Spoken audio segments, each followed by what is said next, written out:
o conjunto de pressões externas que caem sobre a nossa vida é hoje imensamente maior do que foi em qualquer época anterior. Quer dizer, nós podemos datar, vamos dizer, a organização moderna da sociedade, começa com, vamos dizer, com sociedade industrial. Hoje não estamos mais na sociedade industrial, já disse que é a sociedade de serviços, mas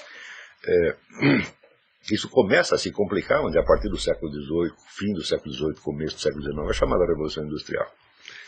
Então, na mesma medida em que ela vai criando uma quantidade enorme de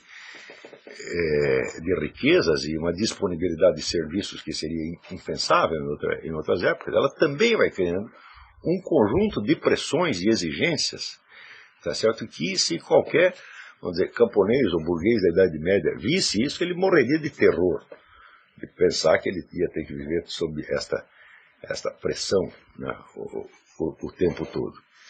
Em primeiro lugar,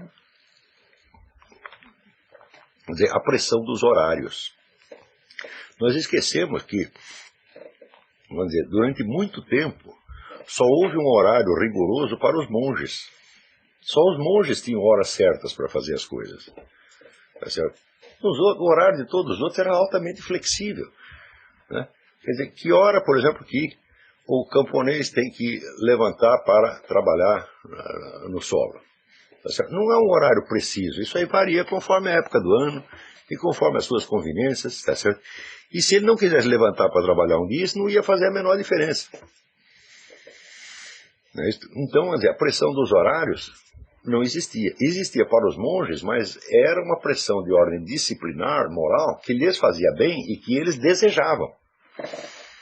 Não é isso? Então, o monge tinha que dormir pouco, ele, digamos, ia dormir 10 horas da noite, quando era 3 horas da manhã, tinha que acordar, né, para rezar. Daí rezava, voltava a dormir um pouquinho, daí acordava para tomar o café da manhã, né? Antes de tomar o café da manhã, tem que rezar mais uma hora, e depois tinha... O dia era dividido em 5 etapas, e esses 5 horários eram, né, rigorosos. Então, quem desenvolveu a arte de medir o tempo foram os monges, e o fizeram para necessidades internas dos monastérios, que não eram necessidades de ordem prático-econômica, mas que eram ligadas à disciplina religiosa e moral. Para todos os demais seres humanos, você não tinha essa pressão dos horários. Não é isso?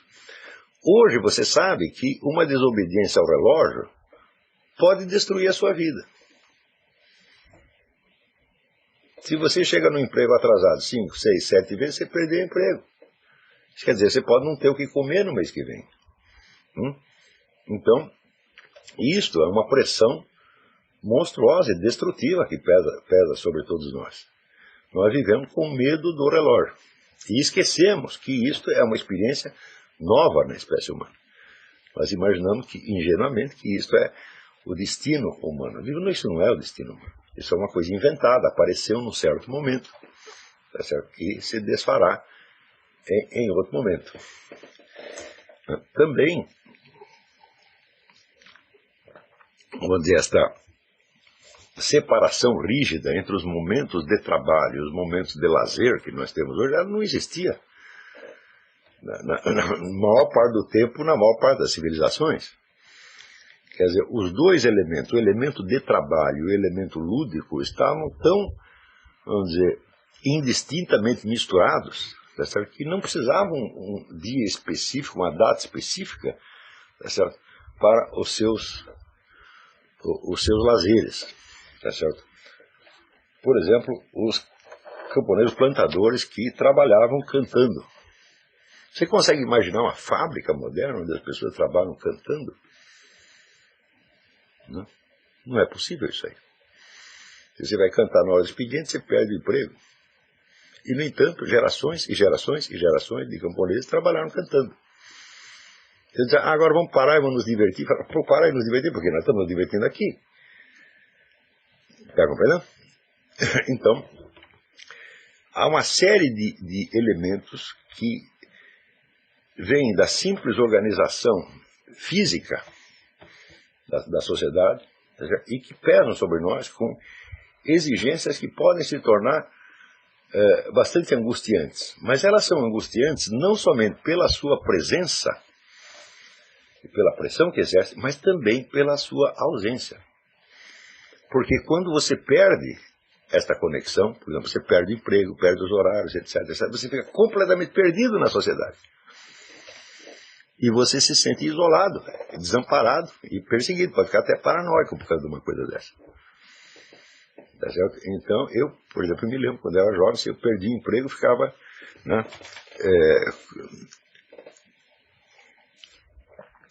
desesperado para arrumar outro, não só por causa do fator econômico, mas também porque o emprego me dava toda a rede de conexões sociais, dos meios de contato. Quer dizer, o sujeito sem emprego, ele fica privado de contatos sociais. Por quê? Você não pode falar com os seus colegas, porque os colegas estão trabalhando. Você não pode entrar no emprego deles e ficar lá batendo papo com eles. Você só pode conversar com os caras que estão no seu emprego. Veja que coisa terrível isso, é? Quer dizer, na hora que você perde o emprego, você perde a sua rede de amigos. Também. Tá certo? E você é obrigado a construir outra fora. E assim por diante. Veja, esta também é uma situação que, por exemplo, até o ano de 1800, mais ou menos, pouquíssimas pessoas conheciam esta situação. No lugar onde você nasceu, você tem a sua rede de conexões e contatos, e não tem como perdê-la, só tem como perder se você cometer um crime e for mandado embora da cidade. Quer dizer, essa questão, vamos dizer, do ostracismo, do isolamento, da solidão moderna, tudo isso não existia. Mas, claro, existiam outros problemas, existiam doenças, peste, assalto nas estradas, insegurança generalizada, praticamente era impossível você fazer uma viagem sem ser assaltado, né? Na Europa, uma certa segurança policial existiu somente a partir do século XVIII, XIX, né? E tem outros problemas completamente diferentes, tá certo? Mas esses problemas pesavam sobre o conjunto da sociedade, pesavam sobre a comunidade, e não opunham o indivíduo à comunidade como estes problemas modernos. Está entendendo?